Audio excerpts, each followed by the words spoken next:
Noel Coward's famous comedy of the 20s, Hay Fever, with Peggy Ashcroft, Tony Britton, Millicent Martin, Julia Foster, and Maurice Denham.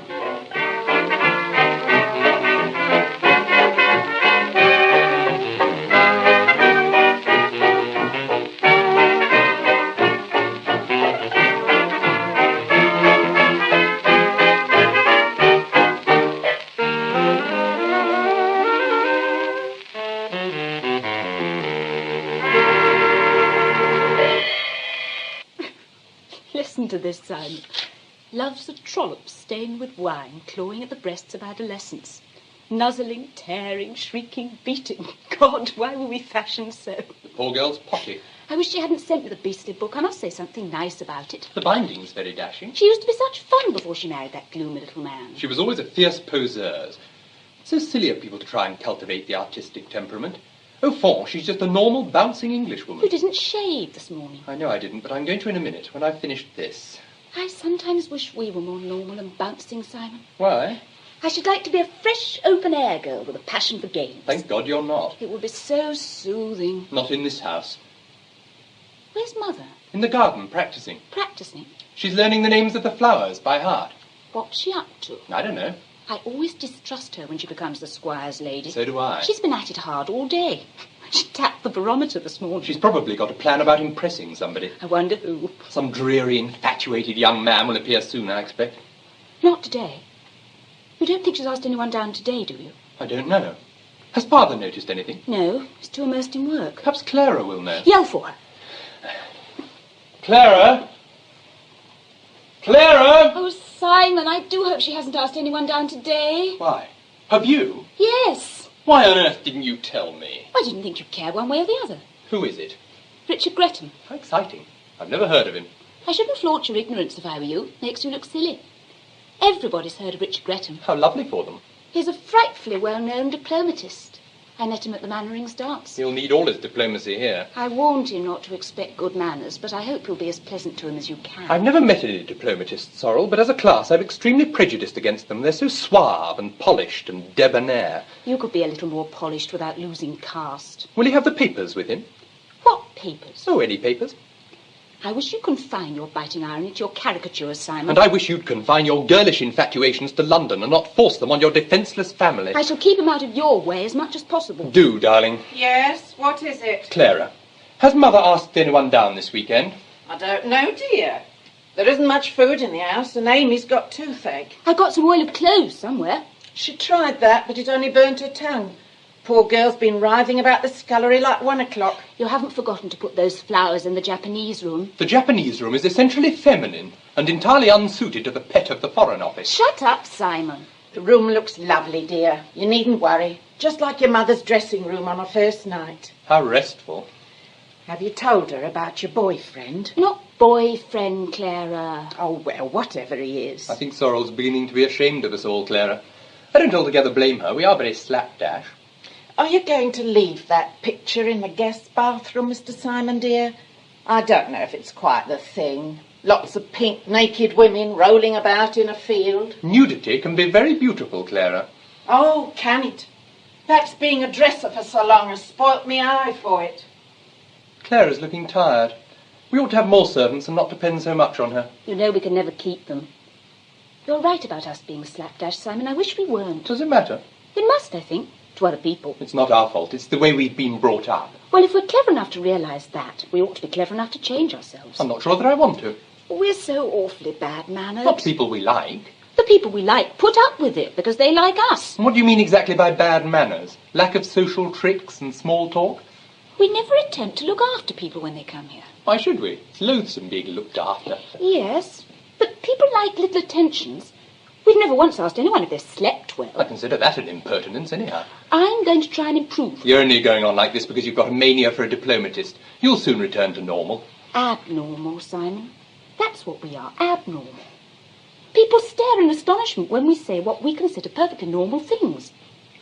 I just remarked at Frida's lunch the other day how nice it would be if someone invented something to make all our faces go up like the Chinese, because I was so bored with them going down. And they all thought I was mad. It's no use worrying, darling. We see things differently, I suppose. And if people don't like it, they must lump it. Oh, hello, Mother. Been gardening? Yes, dear.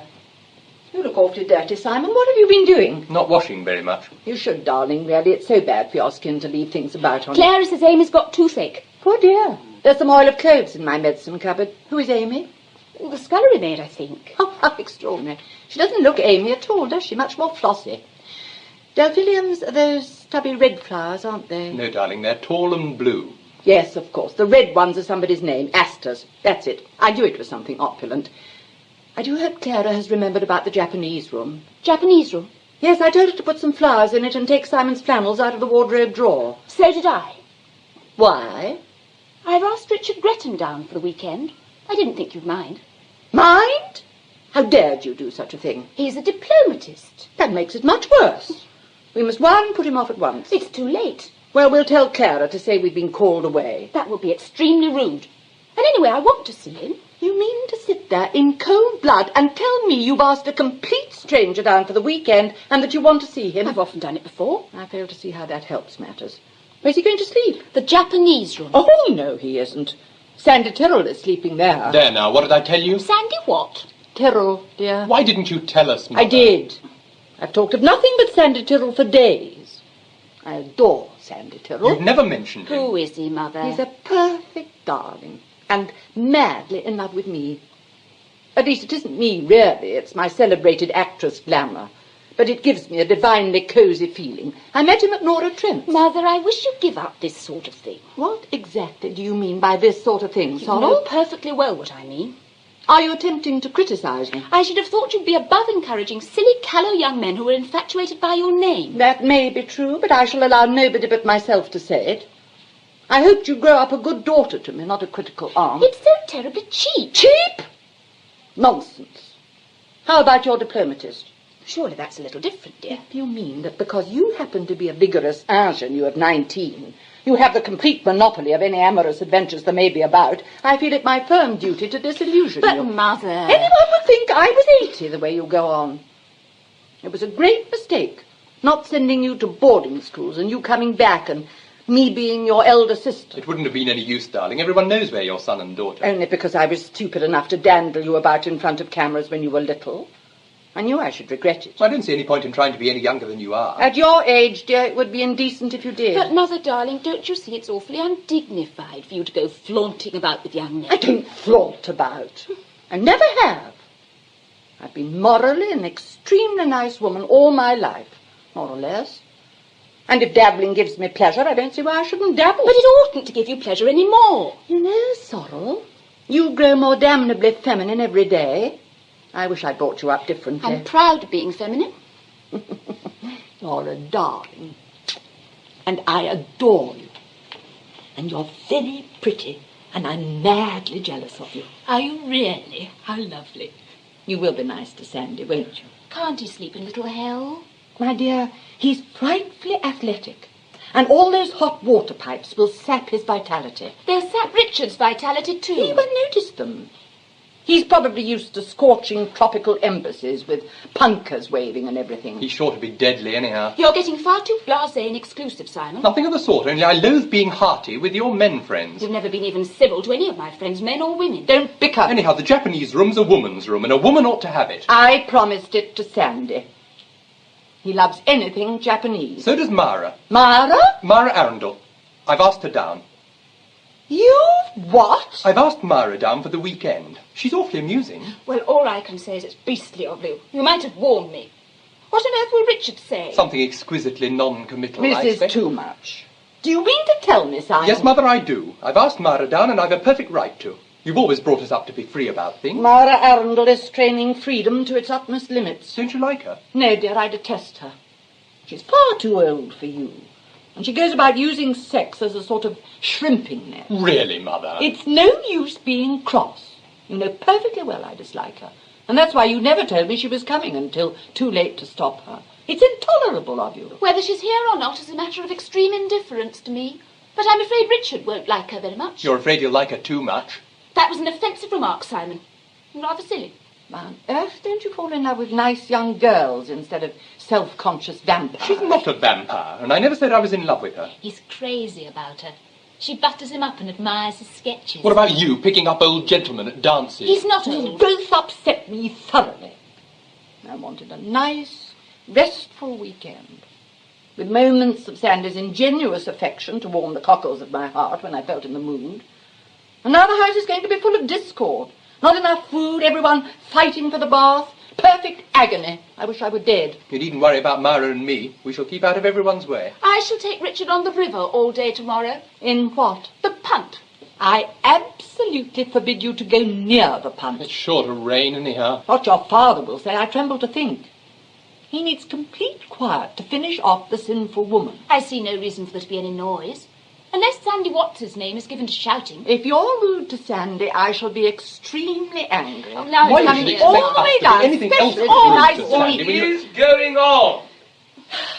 Why are you all making such a noise? I think I'm going mad. And why hasn't Clara brought me my tea? I don't know. Where is Clara? Oh, do stop firing questions at me, David. Why are you all so irritable?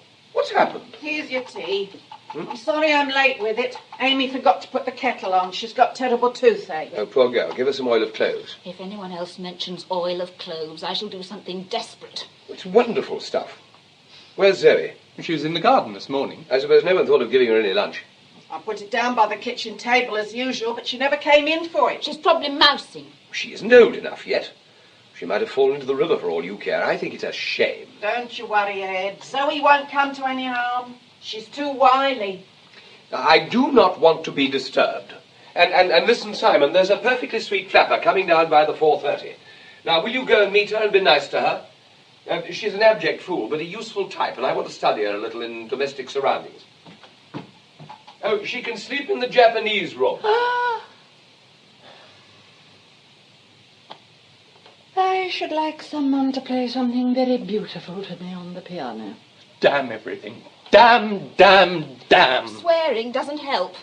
It helps me a lot. What does Father mean by going on like that? In view of the imminent reception, you'd better go and shave, Simon. Oh, it's perfectly beastly. Whenever I make any sort of plan about anything, it's always done in by someone.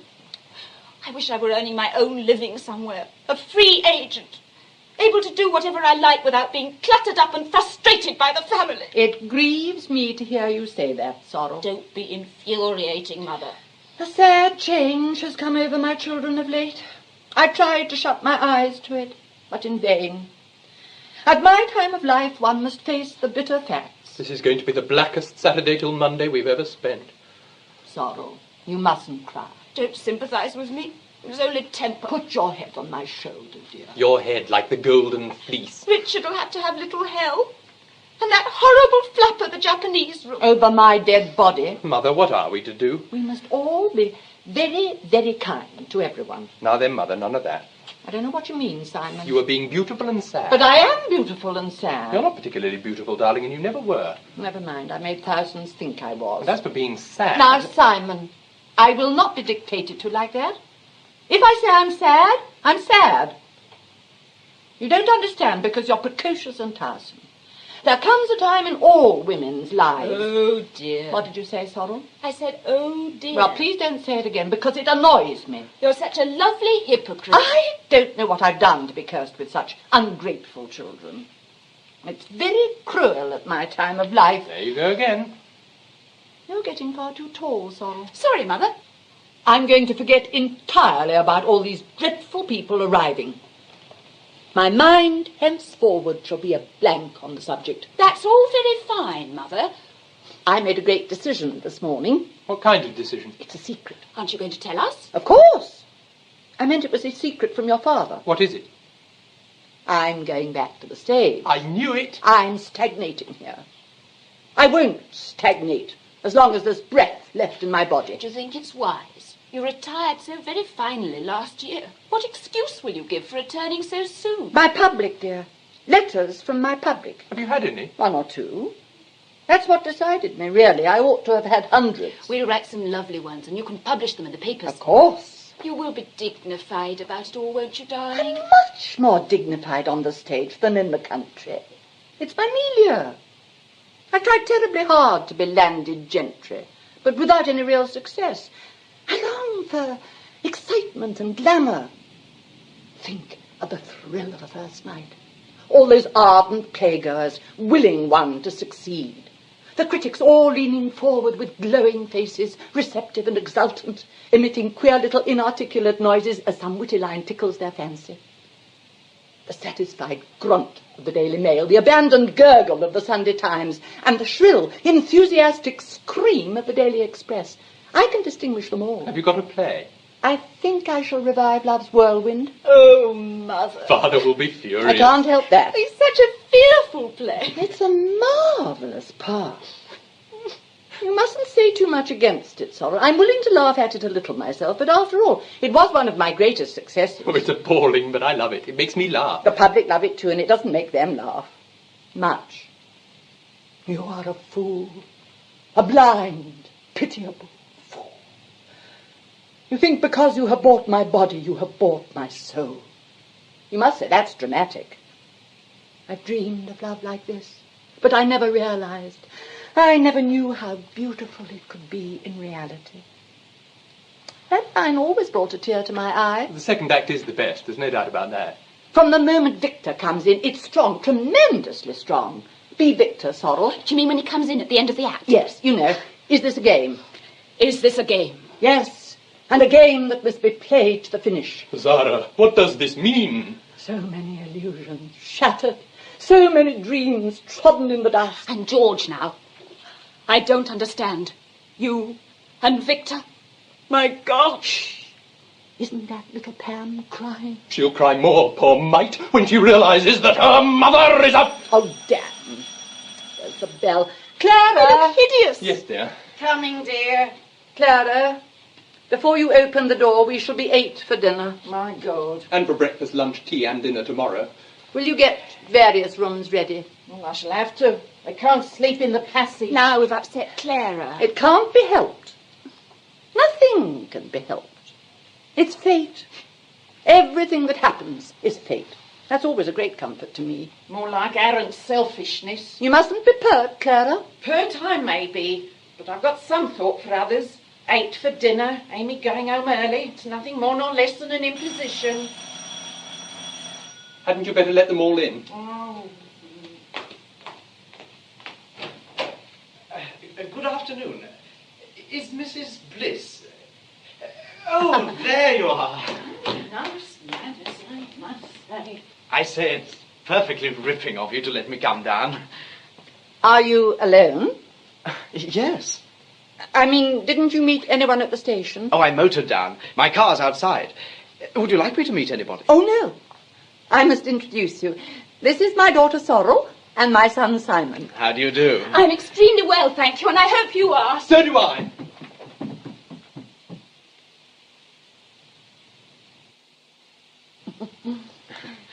You must forgive me for having rather peculiar children. Have you got a bag or anything? Yes, it's in the car. Well, we'd better leave it there for the moment, as Clara has to get the tea. We'll find you a room afterwards. I've been looking forward to this most awfully. It is nice, isn't it? Oh, yes. You can see as far as Marlow on a clear day, so they tell me. I meant I've been looking forward to seeing you. How perfectly sweet of you. Would you like a drink? No, thanks. I'm in training. How lovely. What for? I'm boxing again in a couple of weeks. I must come to your first night. You look simply splendid. I'm so glad. You know, you mustn't mind if Simon and Sorel insult you a little. They've been very bad-tempered lately. It's awfully funny, you having a grown-up son and daughter at all. I can hardly believe it. I was married very young. I don't wonder. You know, it's frightfully queer the way I've been planning to know you for ages, and I never did until last week. I liked you from the first, really, because you're such a nice shape. I see. Small hips and lovely broad shoulders. I wish Simon had smaller hips. Do you think you could teach him to box? Oh, rather, if he likes. That's just the trouble. I'm afraid he won't like. He's so dreadfully that sort of thing. You must use your influence subtly. I'm sure David would be pleased. Who's David? My husband. Oh. Why'd you say oh like that? Didn't you know I had a husband? Oh, I thought he was dead. No, he's not dead. He's upstairs. You're quite different from what you were the other day. It's this garden hat. I'll take it off. I've been pruning the calceolarias. Oh? I love my garden, you know. It's so peaceful and quaint. I spend long days dreaming away in it. You know how one dreams? Oh, yes. I always long to leave the brittle glamour of cities and theatres and find rest in some old-world nook. That's why we came to Cookham. Awfully nice place, Cookham. Have you ever seen me on the stage? Oh, rather. Oh, what in? That thing when you pretended to cheat at cards to save your husband's good Oh, name. The Bold Deceiver. Yes. That play was never quite right. Oh, you were absolutely wonderful. That was when I first fell in love with you. Was it? Really? Yes. You were so frightfully pathetic and brave. Was I? Rather. Well, go on. I feel such a fool, telling you what I think, as though it mattered. Of course it matters. To me, anyhow. Does it? Honestly? Certainly. Oh, it seems too good to be true, sitting here talking as though we were old friends. We are old friends. We probably met in another life. Reincarnation, you know, fascinating. You do say ripping things. Do I? Give me a cigarette.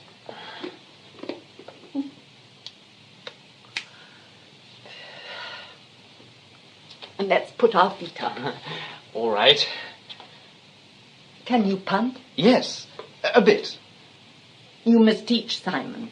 He always gets the poles stuck. I'd rather teach you. You're so gallant and chivalrous. Much more like an American than an Englishman. I should like to go on saying nice things to you forever. Sandy. There now. Is anyone else coming to stay? Anyone else? You don't know. You just don't know.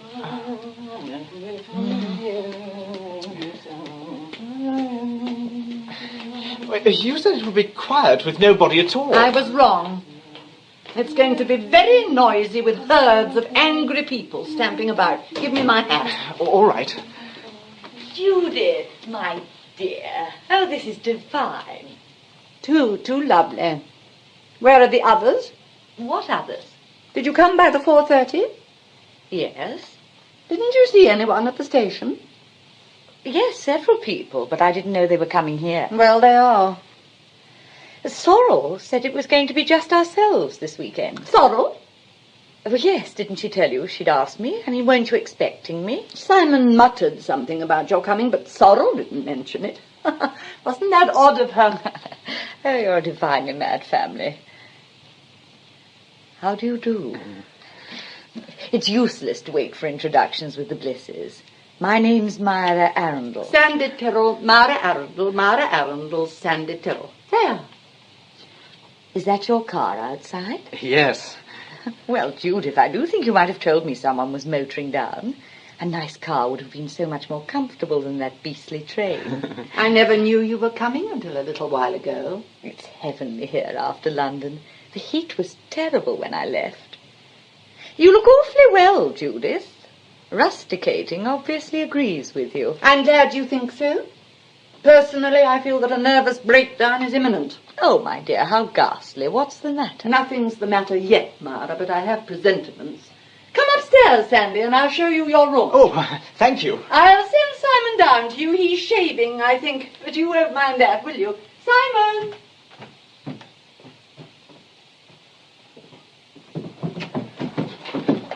Mvra, this is marvellous. Oh, no, Simon, dear, it's too hot. You look beautifully cool. Well, I'm more than cool, really, but it's not climatic coolness. I've been mentally chilled to the marrow by Judith's attitude. Why, what did she say? Oh, nothing very much.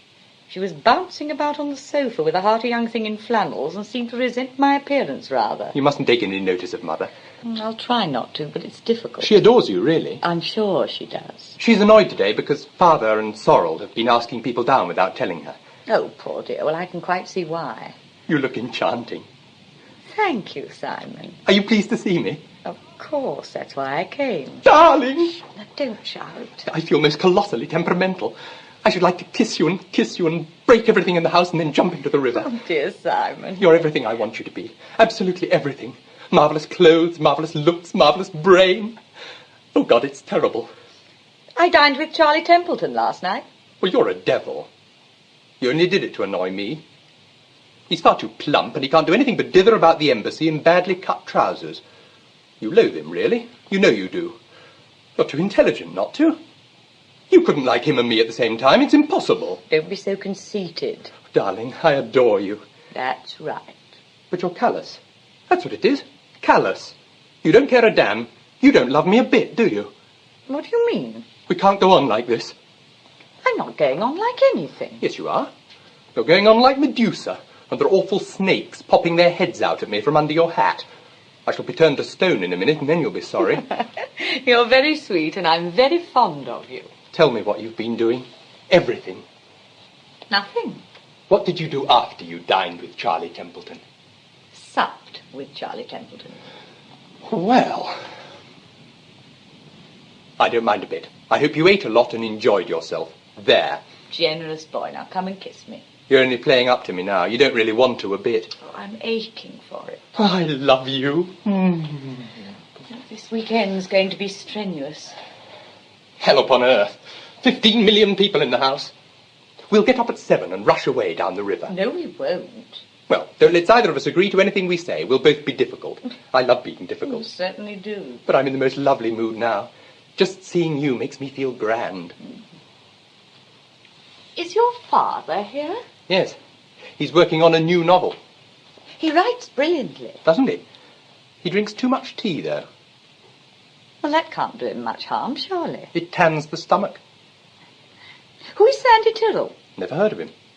He's here with Judith. Oh, that poor thing with hot hands. We'll ignore him. Oh, I thought he looked rather nice. You must be mad. He looked disgusting. Idiot. Smooth my hair with your soft, white hands. It's got glue on it. You smell heavenly. What is it? Borgia of Rosine. How appropriate. You're too demonstrative today, Simon. Damn! Damn! It's those drearies.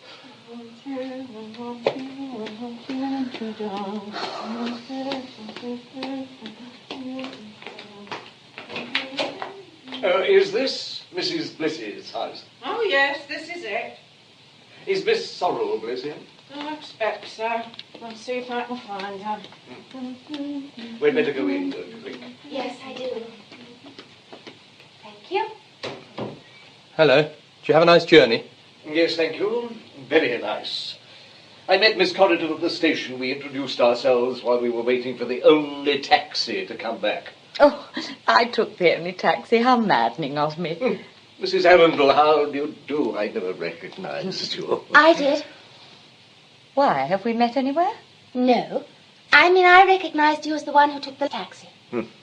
You're Sorel's brother? Yes, she'll be down in a minute.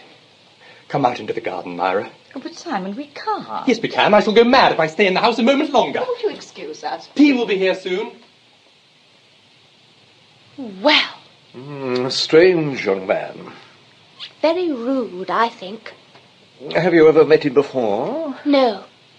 I don't know any of them, except Mr. Bliss. He's a wonderful person. I wonder if he knows you're here. Perhaps that funny woman who opened the door will tell him. It's fortunate that we met at the station. I'm frightfully glad. I should have been terrified arriving by myself. I do hope the weather will keep good over Sunday. The country round here is delightful. Yes. Nowhere like England in the spring and summer. No, there isn't, is there? There's a sort of quality you find in no other countries. Have you travelled a lot? A good deal. How lovely. Spain is very beautiful. Yes. I always heard Spain was awfully nice. Except for the bullfights. No one who ever really loved horses could enjoy a bullfight. Nor anyone who loved bulls either. Exactly. Italy's awfully nice, isn't it? Oh, yes, charming. I've always wanted to go to Italy.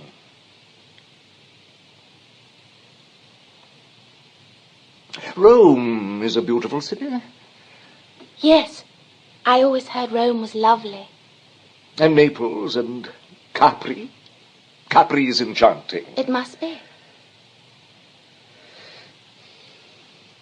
Have you ever been abroad at all?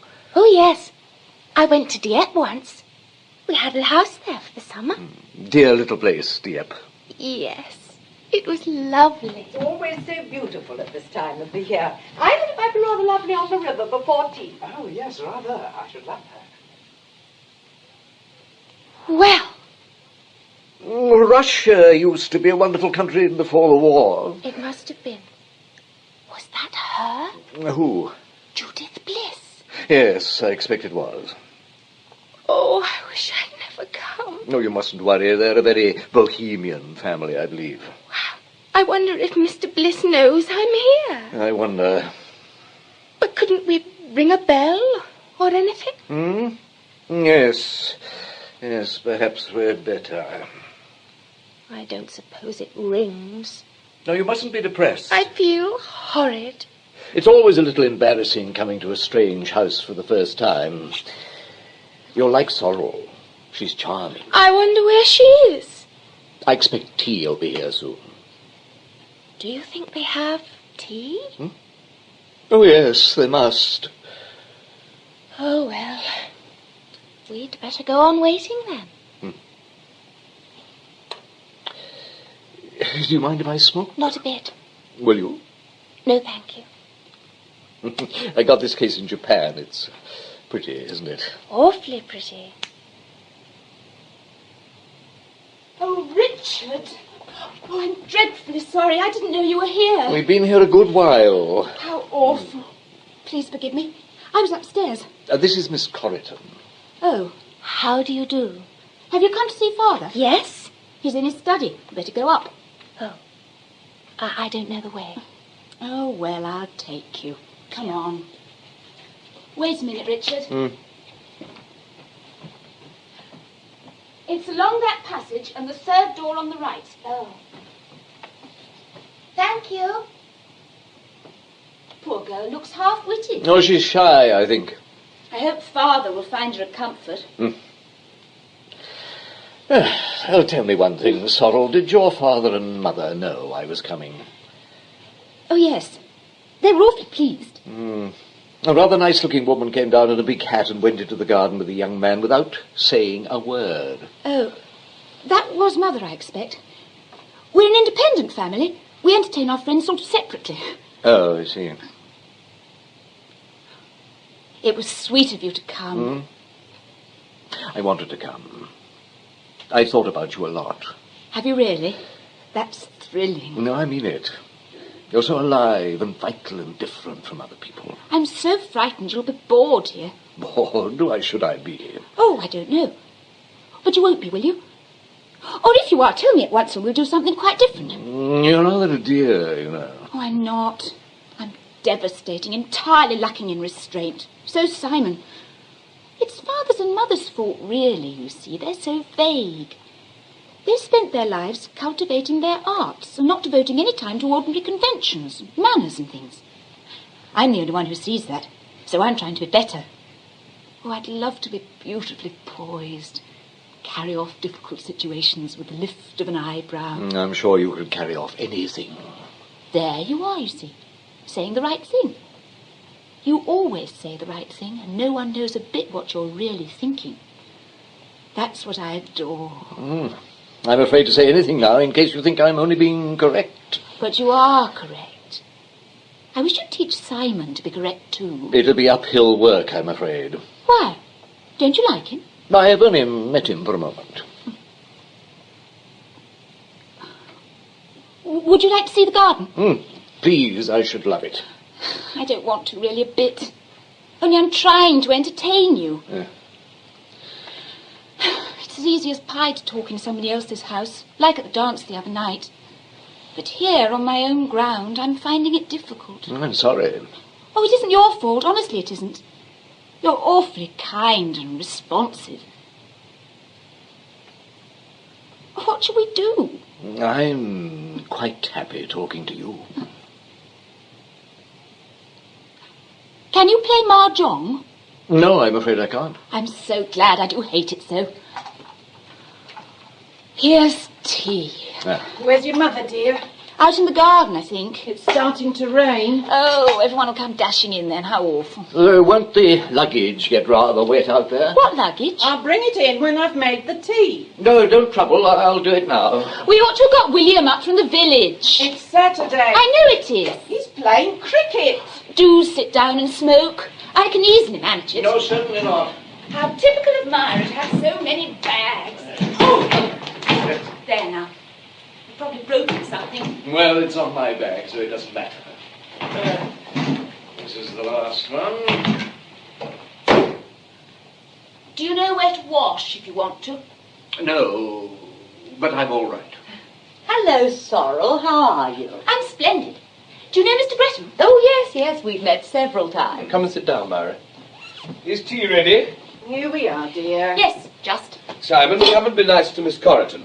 We've met already. But that is no reason for you not to be nice to her. How do you do? How do you do? Are you staying here? I hope so. Oh. You must forgive me for being rather frowsy. But I've been working hard. Father, this is Mr. Britton. How are you? When did you arrive? This afternoon. Good. Have some tea. Everyone had better put their own sugar and milk in, or else will get muddled. Where's your mother, Simon? She was last seen in the punt. How extraordinary. She can't punt. Sandy Tyrrell's with her. Oh, well, she'll be all right then. Who's he? I don't know. Oh, do sit down, everybody. There's going to be a thunderstorm. I felt sick this morning. This is Sandy Tyrrell. Everybody. Mother, I want you to meet Mr. Britton. Oh, yes. You were here before, weren't you? Before what, darling? Before I went out in the punt. There was somebody else here, too. A fair girl. Me. Oh, there you are. How do you do? Sit down, Sandy, and eat anything you want. Give Sandy some bread and butter, Simon. Here you are. Thanks. How far What are a pity you it's from being raining. I mean, headed? we might have played some...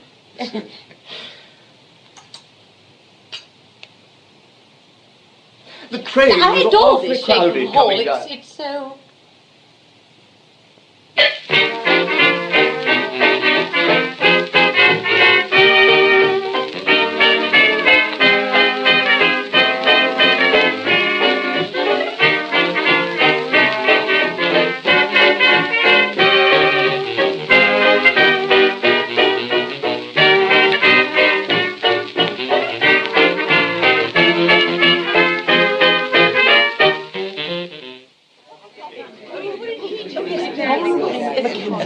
Who'll go out? I don't mind. No, you always get it too quickly.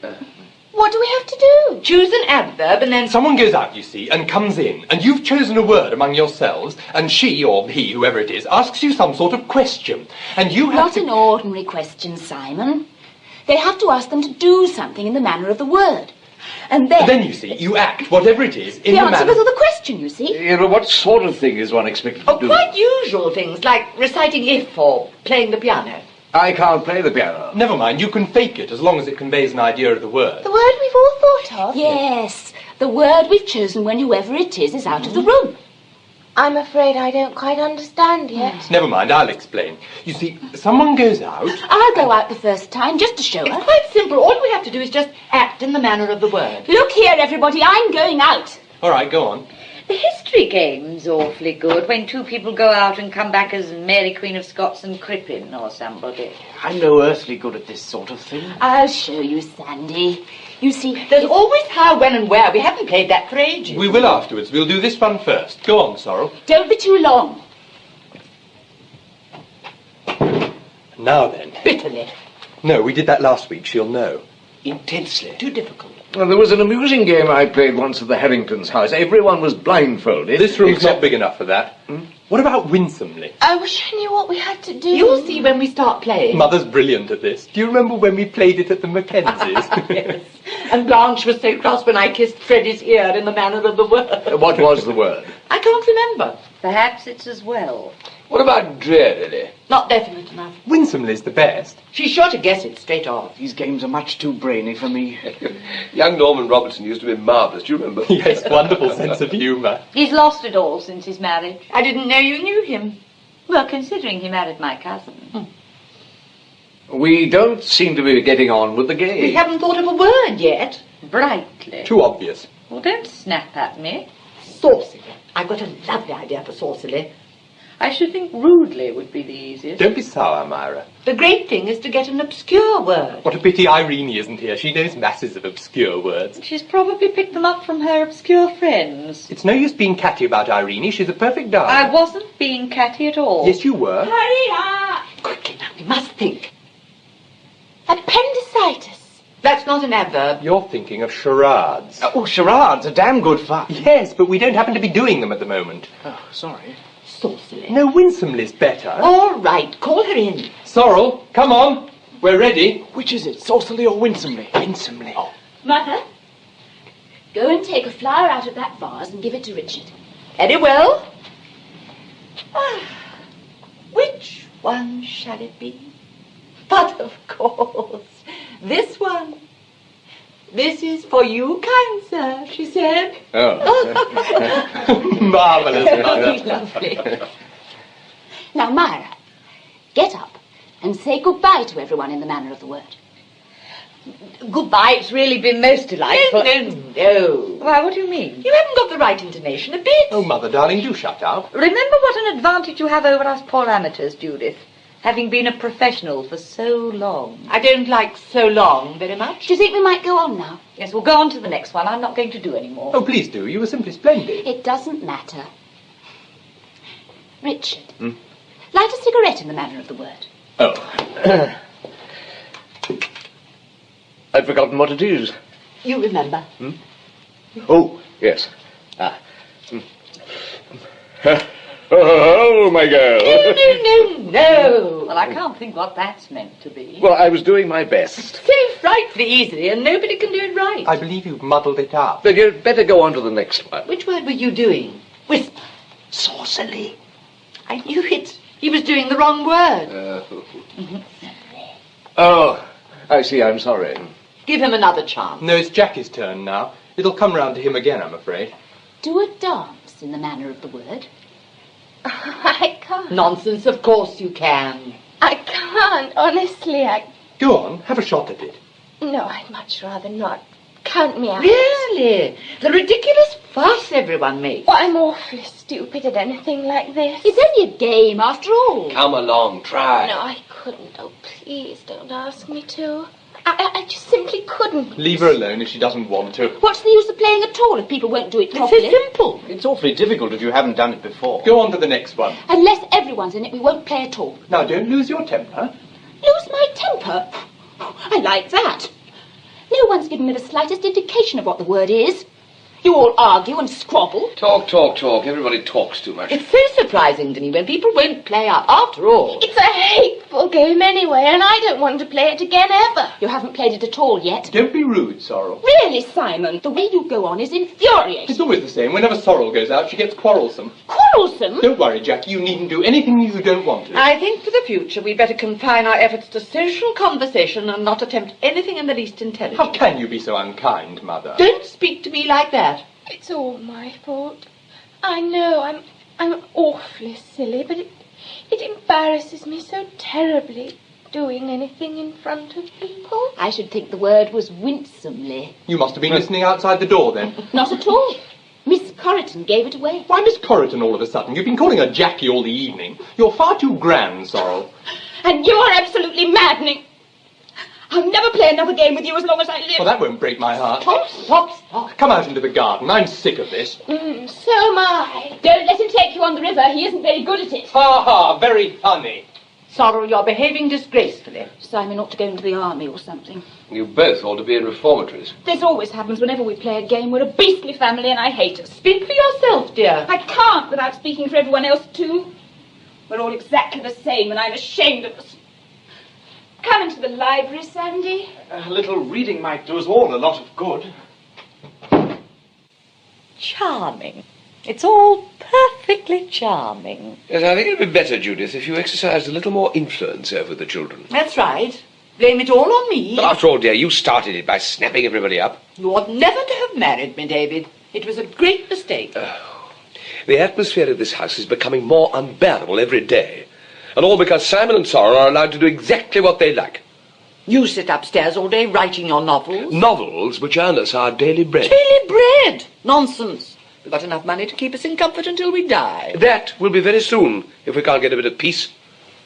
Come on, come out into the garden. Willingly. I sincerely hope the night air will cool you. I don't know what's happened to you lately, Judith. Nothing's happened to me. Nothing ever does. You're far too smug to allow it. Smug, thank you. Yes, smug, smug, smug. And pompous. I hope you haven't been drinking, dear. Drinking? Ah, that's very amusing. I think it's rather tragic at your time of life. This way, Mrs. Arundel. David's been a good husband to me, but he's wearing a bit thin now. Would you like me to go, to leave you alone for a little? Why? Are you afraid I shall become violent? Oh, no, I merely thought perhaps I was in the way. I hope you're not embarrassed. I couldn't bear you to be embarrassed. No, not in the least. Marriage is a hideous affair altogether, don't you think? Well, I'm really hardly qualified to judge. You see, You stop being non-committal. Just for once. It's doubly annoying in the face of us all having lost control so lamentably. I'm sorry. There's nothing to be sorry for, really, because, after all, it's your particular thing, isn't it? Observing everything and not giving yourself away an inch. I suppose it is. You'll get used to us in time, and then you'll feel cozier. Why didn't you sit down? Thank you. You know, I'm enjoying myself very much. It's very sweet of you to say so, but I don't see how you can be. But I am. There now, that was quite a genuine laugh. We're getting on. Are you in love with Sorel? In love with Sorel? No, I've killed him. I've murdered the little tender feeling of comfort that was stealing over you by sheer tactlessness. Will you teach me to be tactful? Do you really think I was in love with Sorel? That's so difficult to tell, isn't it? I mean, you might not know yourself. She's very attractive. Oh, yes, she is very. It's awfully sad for a woman of my temperament to have a grown-up daughter, you know. I have to put my pride in my pocket and develop in her all the charming little feminine tricks which will eventually cut me out altogether. No, that wouldn't be possible. I do hope you meant that, because it was a sweet remark. Of course I meant it. You're an extraordinary person. In what way extraordinary? When I first met Sorel, I guessed what you'd be like. Did you now? And am I? Exactly. Huh. Oh, well. I want you to talk to me and tell me all about yourself and the things you've done. Oh, I've done nothing. What a shame. Why not? I never realize how dead I am until I meet people like you. It's depressing, you know. What nonsense. You're not a bit dead. Do you always live here? I'm going to, from now onwards. I intend to sink into a very beautiful old age. When the children marry, I shall wear a cap. How absurd. I don't mean a funny cap. You're far too full of vitality to sink into anything. It's entirely spurious vitality. If you troubled to look below the surface, you'd find a very wistful and weary spirit. I've been battling with life for a long time. But surely such successful battles as yours have been are not wearying? Yes, they are, frightfully. I've reached an age now when I just want to sit back and let things go on around me. And they do. I should like to know exactly what you're thinking about, really. I was thinking of calling you Richard. It's such a nice, uncompromising name. I should be very flattered if you would. I won't suggest you calling me Judith until you feel really comfortable about me. But I do, Judith. I'm awfully glad. Will you give me a cigarette? Oh, certainly.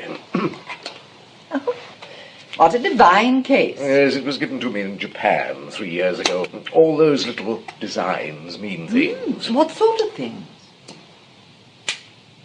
Charms for happiness, luck, and love. Which is the charm for love? That one. Oh, what a dear. Richard! Oh, I'm afraid I couldn't help it. What are we to do? What are we to do? Well, I don't know. David must be told. Everything. Everything? Yes. Yes. There come moments in life when it is necessary to be honest, absolutely honest. I've trained myself always to shun the underhand methods other women so often employ. The truth must be faced fair and square. The truth I don't quite understand. You want to spare me, I know. You're so chivalrous. But it's no use. After all, as I said before, David has been a good husband to me, according to his lights. This may, of course, break him up rather, but it can't be helped. I wonder, I wonder how he'll take it. They say suffering's good for writers. It strengthens their psychology. Oh, my poor, poor David. Never mind. You'd better go out into the garden and wait. Wait? What for? For me, Richard, for me. I will come to you later. Wait in the summer house. I had begun to think that romance was dead, that I should never know it again. Before, of course, I had my work and my life in the theatre, but now, nothing. Nothing. Everything is empty and hollow like a broken shell. Now, look here, Judith. I apologize for what I did just now. But now you have come and it's all changed. It's magic. I'm under a spell that I never thought to recapture again. Go along. But Judith, this... Don't make it any harder for me. I am quite resolved, and it's the only possible way. But go. Oh, very well, then.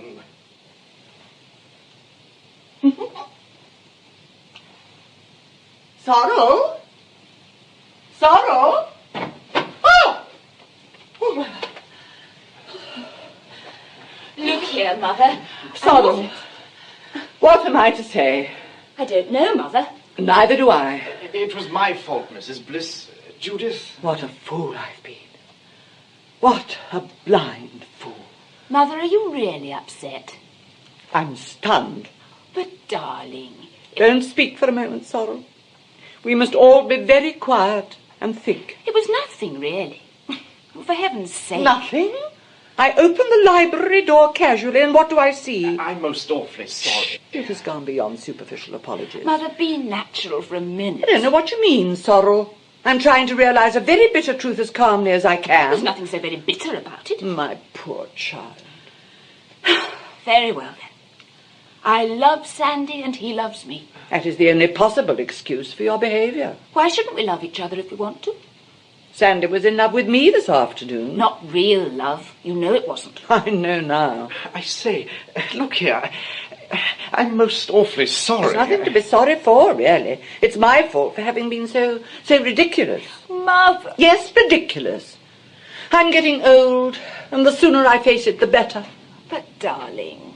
Youth will be served. You're so pretty, Sorel. Far prettier than I ever was. I'm very glad you're pretty. I feel a fearful cad. Why should you? You've answered the only call that really counts, the call of love and romance and spring. I forgive you, Sandy, completely. There. Well, that's all right, then. I resent your tone, Sorel. You seem to be taking things too much for granted. Perhaps you don't realize that I'm making a great sacrifice. Sorry, darling. It's far from easy at my time of life. Mother, say you understand and forgive. Understand. You forget, dear. I am a woman. I know you are, Mother. That's what makes it all so poignant. If you want Sorel, truly, I give her to you, unconditionally. Thanks.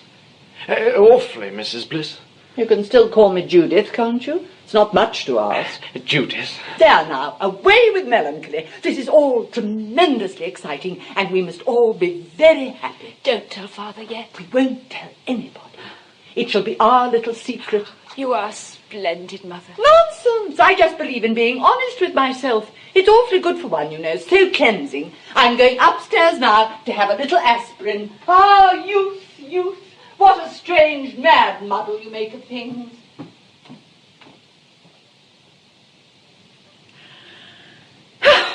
Well, that's that. Yes.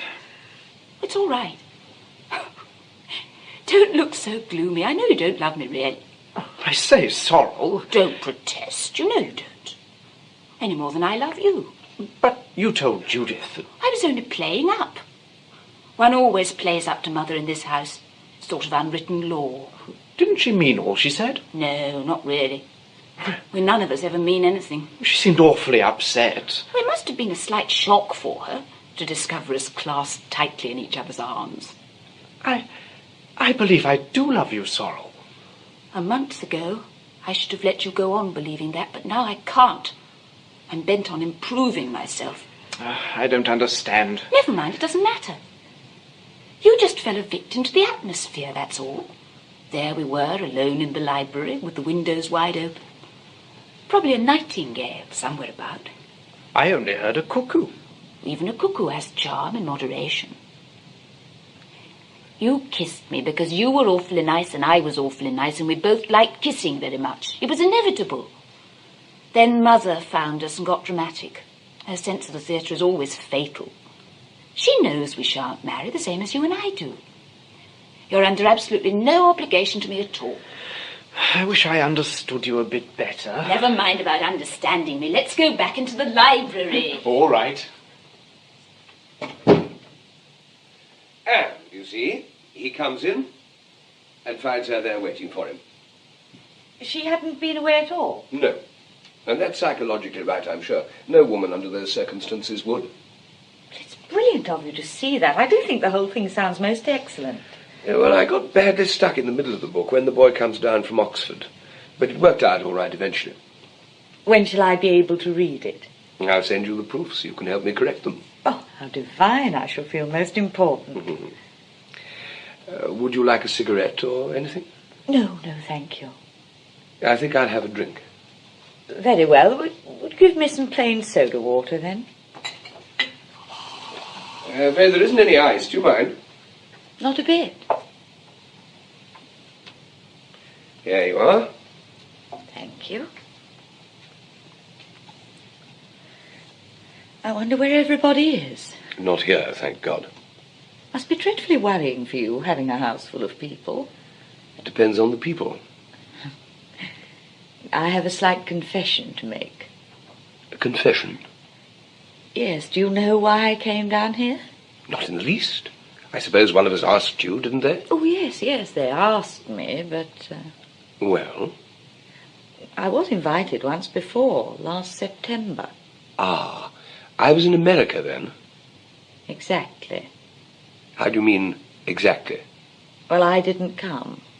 I'm a very determined woman, you know, and I made up my mind to meet you ages ago. Oh, that was charming of you. I'm not much to meet, really. You see, I'd read Broken Reeds. Did you like it? Like it? I think it's one of the finest novels I ever read. There, now. How do you manage to know so much about women? I'm afraid my knowledge of them is sadly superficial. Oh, no, you can't call Evelyn's character superficial. It's amazing. Why are you being so nice to me? Have you got a plan about something? How suspicious you are. I can't help it. You're very attractive. And I'm always suspicious of attractive people, on principle. That's not a very good principle. I'll tell you something. Strictly between ourselves. Do. You're wrong about me. Wrong in what way? I write very bad novels. Don't be so ridiculous. And you know I do, because you're an intelligent woman. I don't know anything of the sort. Tell me why you're being nice to me. Because I want to be. Why? You're a clever and amusing man. Splendid. And I think I've rather lost my heart to you. Shall we elope? David. There, now you've called me David. Do you mind? Not at all. I'm not sure that you're being very kind. What makes you think that? You're being rather the cynical author laughing up his sleeve at a gushing admirer. I think you're a very interesting woman and extremely nice looking. Do you? Yes. Would you like me to make love to you? Well, really, now, I wish you wouldn't say things like that. I've knocked you off your plate. I'll look away for a minute while you climb onto it again. Oh, now, this is wonderful. That's right. Now then. Now then, what? You're adorable. You're magnificent. You're tawny. I'm not tawny. Don't argue. Well, this is sheer affectation. Affectation's very nice. No, it isn't. It's odious. Now, you mustn't get cross. I'm not in the least cross. Yes, you are. But you're very alluring. Alluring? Terribly. I can hear your brain clicking. It's very funny. That was rather rude. Well, you've been consistently rude to me for hours. Never mind. Why have you? I'm always rude to people I like. Oh, do you like me? Enormously. How sweet of you. But I don't like your methods. Methods? What methods? You're far too pleasant to occupy yourself with the commonplace. And you spoil yourself by trying to be too clever. Thank you. Anyhow, I don't know what you mean by commonplace. You mean you want me to explain? Not at all. Very well, I will. I shan't listen. Well, you pretend not to, but you'll hear every word, really. You're so inscrutable and quizzical. Just what a feminine psychologist should be. Yes, aren't I? You frighten me dreadfully. Darling. Now, don't call me darling. That's unreasonable. You've been trying to make me all the evening. Your conceit is outrageous. It's not conceit at all. You've been firmly buttering me up because you want a nice little intrigue. How dare you? It's true. It's true. If it weren't, you wouldn't be so angry. I think you're insufferable. Mara, dear Mara. Now, don't touch me. Let's have that nice little intrigue. The only reason that I've been so annoying is that I love to see things as they are first, and then pretend they're what they're not. Words, masses of words. They're great fun to play with. I'm glad you think so. Personally, they bore me stiff. Mara, don't be statuesque. Now, let go of my hand. You're charming. Let go of my hand. I won't. You will. You're perfectly sweet. Oh, Dave. You must say it's an entrancing amusement. Forgive me for interrupting. Are there any chocolates in the house? No, David. I should like a chocolate more than anything in the world at this moment. This is a very unpleasant situation, David. Horrible. We'd better talk it over. I shall do nothing of the sort. Please? Please don't be difficult. I apologize, Judith. Don't apologize. I quite understand. Please let go of my hand, David. I should like to go to bed. I should stay if I were you. It would be more dignified. There isn't any real necessity for a scene. I don't want a scene. I just want to straighten things out. Very well, go ahead. June has always been an unlucky month for me. Now, look here, Judith. I'd like to explain one thing. I don't wish to hear any explanations or excuses. They're so cheapening. This was bound to happen sooner or later. It always does to everybody. The only thing is to keep calm. I am, perfectly. There is such a thing as being too calm. Sorry, dear. Life has dealt me another blow, but I don't mind. And what did you say? I said life had dealt me another blow, but I didn't mind. Rubbish. You're probably irritable, dear, because you're in the wrong. It's quite usual. Now, Judith. Shh, let me speak. It's my right. I don't see why. I am the injured party, am I not? Injured? Yes, extremely injured. Injured. Your attitude, David, is nothing short of deplorable. It's all nonsense. Sheer, unbridled nonsense. No, David, you can't evade the real issues as calmly as that. I've known you for a long time. I've realized subconsciously for years that you've stopped caring for me in that way. What do you mean, that way? Just that way. It's rather tragic, but quite inevitable. I'm growing old now. Men don't grow old like women, as you'll find to your cost, Myra, in a year or two. David has retained his youth astonishingly, perhaps because he's had fewer responsibilities and cares than I. This is all ridiculous hysteria. No, Myra. Judith is right. What are we to do? Do nothing. Do you love her, truly, David? Madly. David! You thought just now that I was joking. Couldn't you see that all my flippancy was only a mask, hiding my real emotions, crushing them down desperately. But, David, I knew it.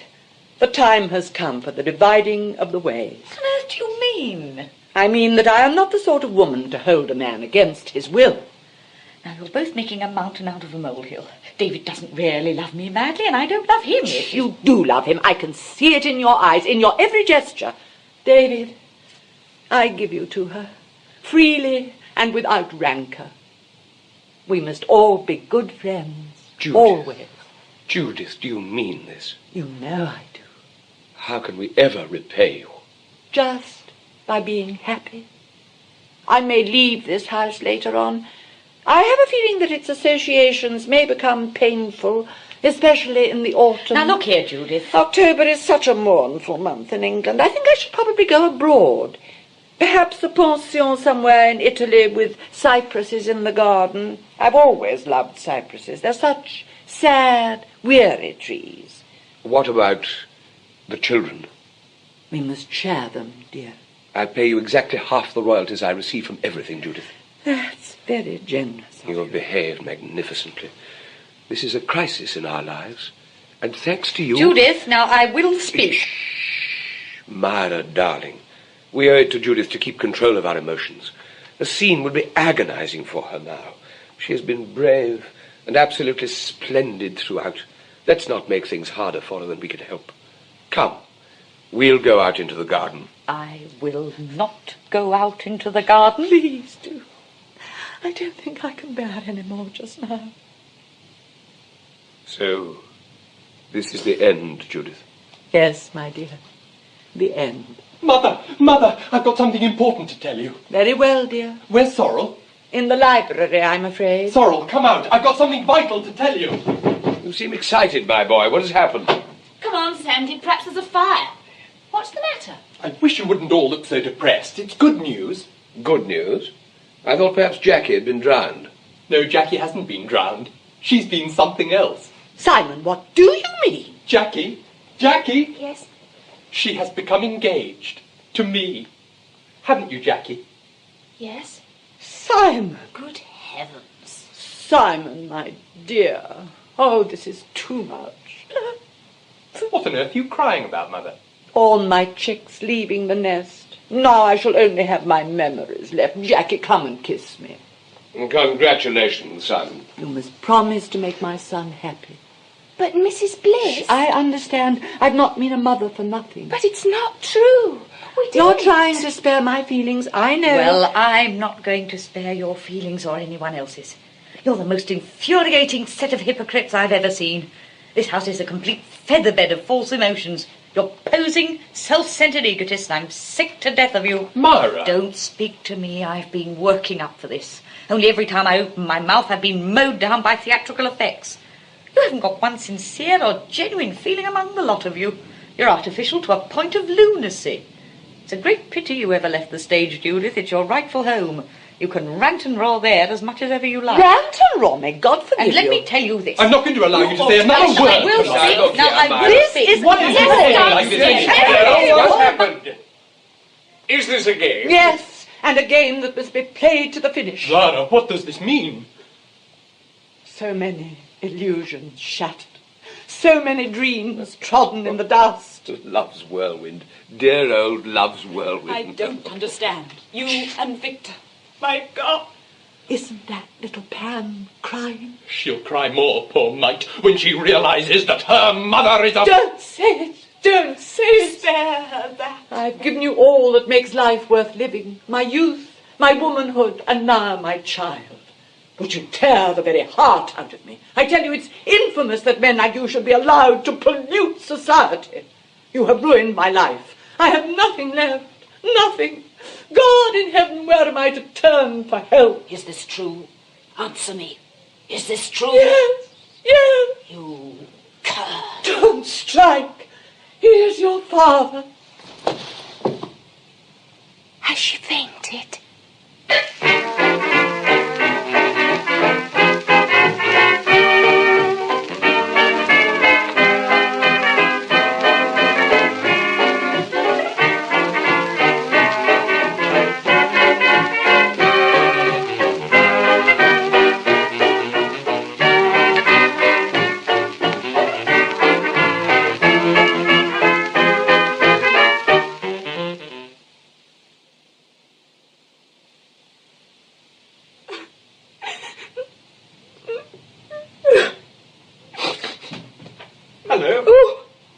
wrong? Oh, it's only you. You frightened me. What's the matter? Nothing. I say, don't cry. I'm not crying. You were. I heard you. Oh, it's this house. It gets on my nerves. Oh, I don't wonder. After last night. Have you had breakfast? Yes, thank you. I wish I'd never come. I had horrible nightmares with all those fearful dragons crawling across the walls. Dragons? Yes, I'm in a Japanese room. Everything in it's Japanese. Even the bed. How awful. I believe they're all mad, you know. The British? Yes.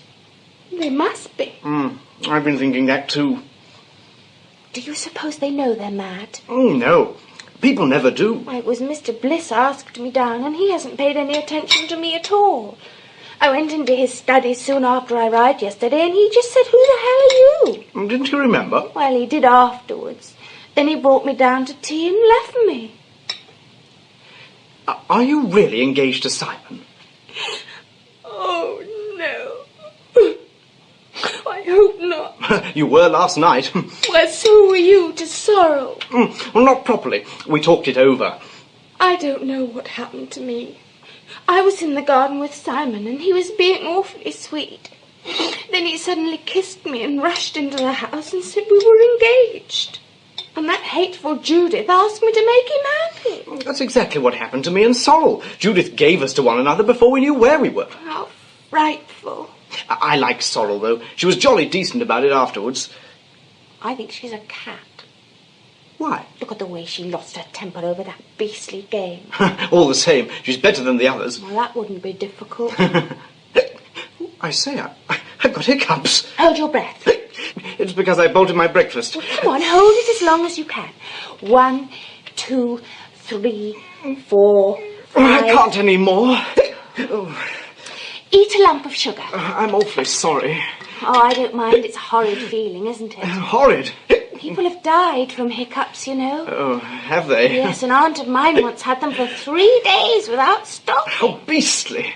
And she had to have the doctor and everything. I expect mine will stop soon. I hope they will. Oh, damn. Drink some water the wrong way round. How do you mean, the wrong way round? The wrong side of the glass. I'll show you. Oh, there isn't any water. Well, perhaps coffee would do as well. I've never tried coffee, but it might. There you are. What do I do? Well, tip it up and drink from the opposite side. Go on, sort of upside down. I can't reach any. Look out! Someone's coming. Bring it into the library. Oh, bring the sugar. Oh. I might need it again. Oh, God!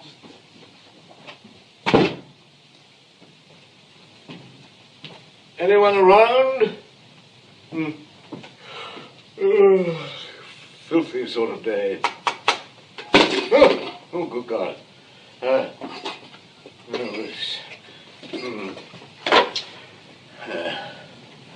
Good morning. What?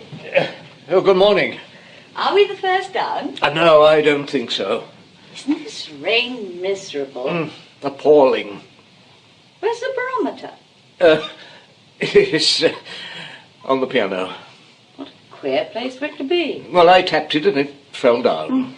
Typical of this house. Are you having eggs and bacon or haddock? Oh, haddock. Oh, I'll have haddock too. I simply couldn't strike out a line for myself this morning. Have you seen anybody? No. Good. We might have a little peace. Look, have you ever stayed here before? No, and I never will again.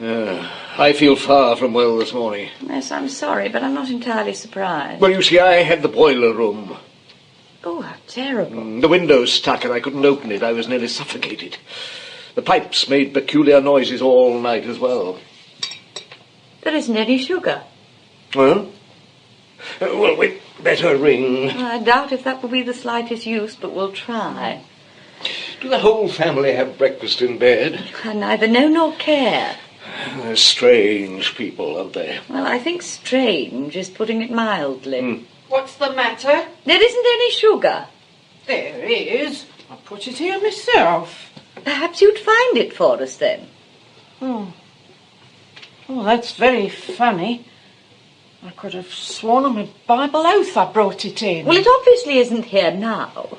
Someone's taken it. That's what it is. It seems a queer thing to do. Do you think you could get us some more? Oh, yes, I'll fetch you some. But mark my words, there's been some hanky-panky somewhere. Clara is really more at home in a dressing room than a house. Was she Judith's dresser? Of course. What other excuse could there possibly be for her? She seems good-natured, but quaint. The haddock's disgusting. It isn't very nice, is it? There you are, dear. Thank you. It's a shame the weather's changed. You might have had such fun up the river. What's that? Come out! What are you doing? Good morning. I'm afraid we've broken a coffee cup. Was there any coffee in it? Yes, a good deal. Oh, dear. All over the carpet. It was my fault. I'm most awfully sorry. How did you come to do it? Well, you see, he had the hiccups, and I was showing him how to drink upside down. How ridiculous. Well, thank heaven it wasn't one of the Crown Derbies. Oh, they've gone now, anyhow. It was the sudden shock, I expect. I say, it's raining. It's been raining for hours. Mrs. Arundel, Yes. what are you going to do about today? Nothing, except go up to London by the first train possible. Do you mind if I come too? I don't think I could face another day like yesterday. Neither could I. Let's all go away, quietly. Oh, won't it seem a little rude if we all go? Yes, it will. You and Miss Coryton must stay. I don't see why. I don't think they'd mind very much. Oh, yes, they would. You must let Mr. Greatham and me get away first anyhow. Would you ring for Clara? I want to find out about trains. I hope they won't all come down now. Don't even worry about that. They're sure to roll about in bed for hours. They're such a slovenly family. Have you got much packing to do? No, I did most of it before I came down. What is it now? Can you tell me what trains there are up to London? When? This morning. Why? You're not leaving, are you? Yes. Mr. Greatham and I have to be up by lunchtime. Well, you've missed the 10:15. Obviously. There isn't another till 12:30. Good heavens. And that's a slow one. Look here, I'll take you up in my car as soon as you like. All right. Lovely. Oh, you have got a car, haven't you? Yes. Will it hold all of us? You said it would be rude for us all to go. Hadn't you and Mr. Greatham better wait for the train? Certainly not. Look, if there is room, we should be very, very grateful. I think I can squeeze you in. Then that's settled. When shall we start? As soon as you're ready. Mrs. Arundel, what are you going to do about tipping Clara? I don't know. What do you think? But I've hardly seen her since I've been here. Isn't there a housemaid or anything? I don't think so. Is 10 bob enough? Each? Too much. We'd better give her £1.10 between us. Very well, then. Will you do it and we'll settle up in the car? Oh, must I? Yes. Ring for Well, no, you'll do it much better. Oh, no, I shouldn't. Come on, we'll finish our packing. All right. Don't leave me. I'll just go and look at the car. No, will you all be ready in 10 minutes? Yes, 10 minutes. Oh, yes. 10 minutes. Righto. Hello? Where's everybody gone? Well, they've gone to get ready. We're leaving in Mr. Tyrrell's car. Oh, bit sudden, isn't it? This is from all of us, Clara. Thank you very much for all your trouble. Oh, aren't you a dear now? Oh, there wasn't any trouble. There must have been a lot of extra work. One gets used to that here. Good morning, Clara. Good morning. Hope you've been comfortable. Oh, yes.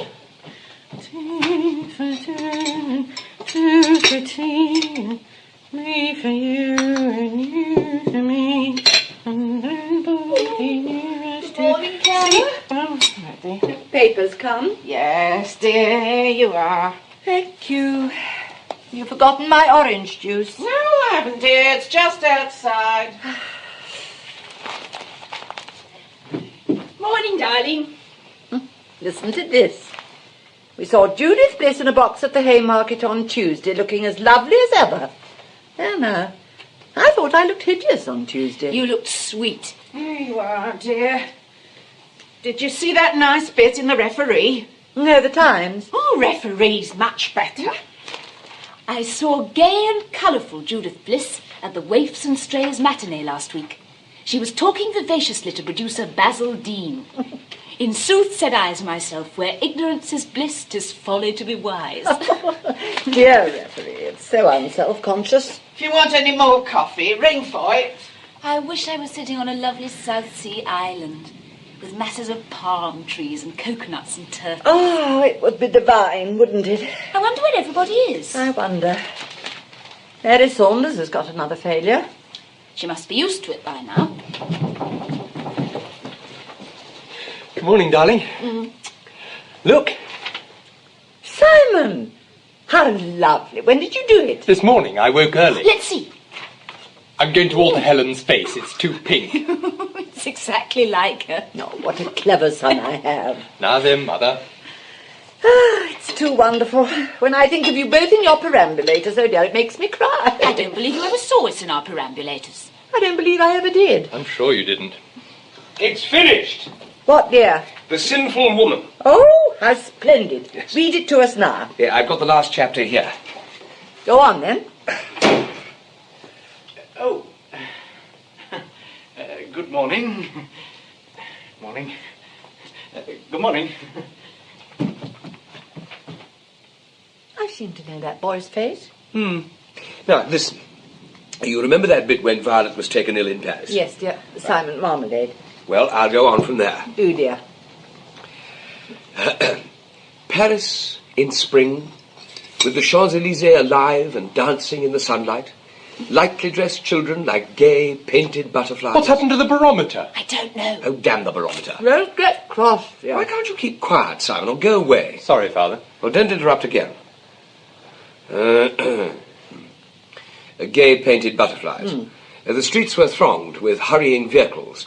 The thin peak of taxi hooters I love Peek. seemed to merge in with the other vivid noises, weaving a vast pattern of sound, which was Paris. What was Paris, dear?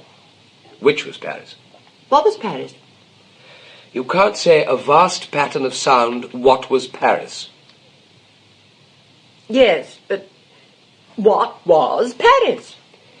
A vast pattern of sound, which was Paris. Oh, I see.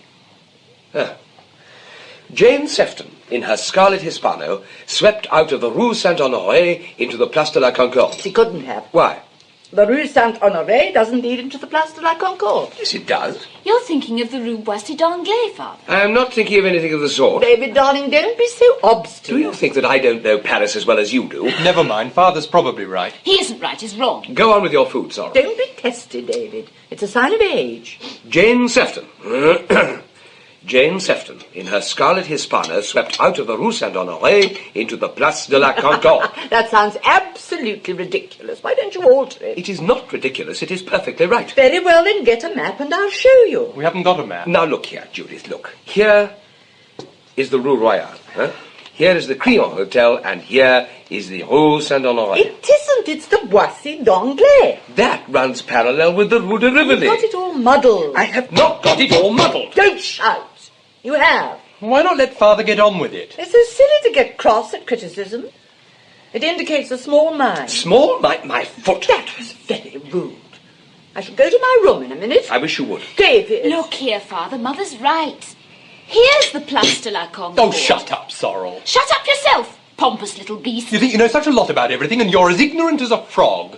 Why a frog? I give you my solemn promise, David, that you are wrong. I don't want your solemn promise because I know I'm right. It's no use arguing with Father, Mother. Why isn't it any use arguing with Father? Because you're both so pig-headed. Are you content to sit here, Judith, and let your son insult me? He's your son as well as mine. I begin to doubt it. David! Father, how can you? I will never attempt to read any of you anything again as long as I live. You're not a bit interested in my work, and you don't give a damn whether I'm a success or a failure. You're dead certain to be a failure if you cram your book with inaccuracies. I am not inaccurate. Yes, you are. And you're foul-tempered and spoilt. Spoilt? I like that. Nobody here spoils me. You are the most insufferable family to live with. Oh, why in heaven's name don't you go and live somewhere else? Oh, that's gratitude. Gratitude for what, I'd like to know? Mother, keep calm. What have you got to be furious about? Everyone rushing round, adoring you and saying how wonderful you are. I am wonderful. Heaven knows to have stood you for all these years. Mother, do sit down and be quiet. How dare you speak to Mother like that?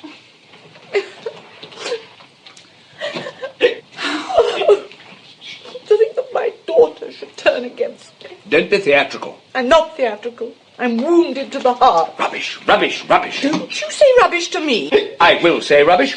Oh, this is dreadful. Now listen to me, Judith. Dreadful. Fine, be the dutiful daughter and encourage your father to insult I your never mother. realised how small you were, David. You're tiny. Whoever was there?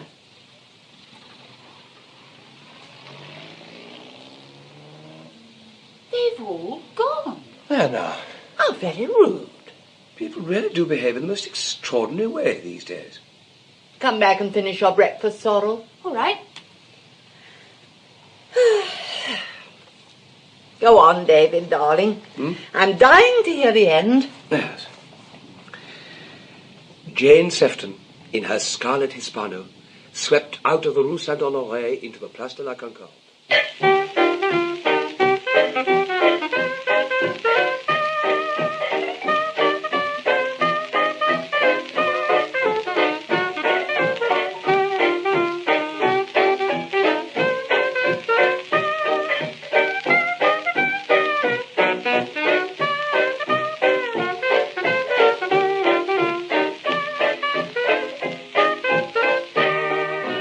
In Hay Fever by Noel Coward, Sorel was played by Karin Fernald, Simon by Geoffrey Beevers, Clara by Betty Baskcomb, Judith by Peggy Ashcroft, David by Tony Britton, Sandy by David Timson,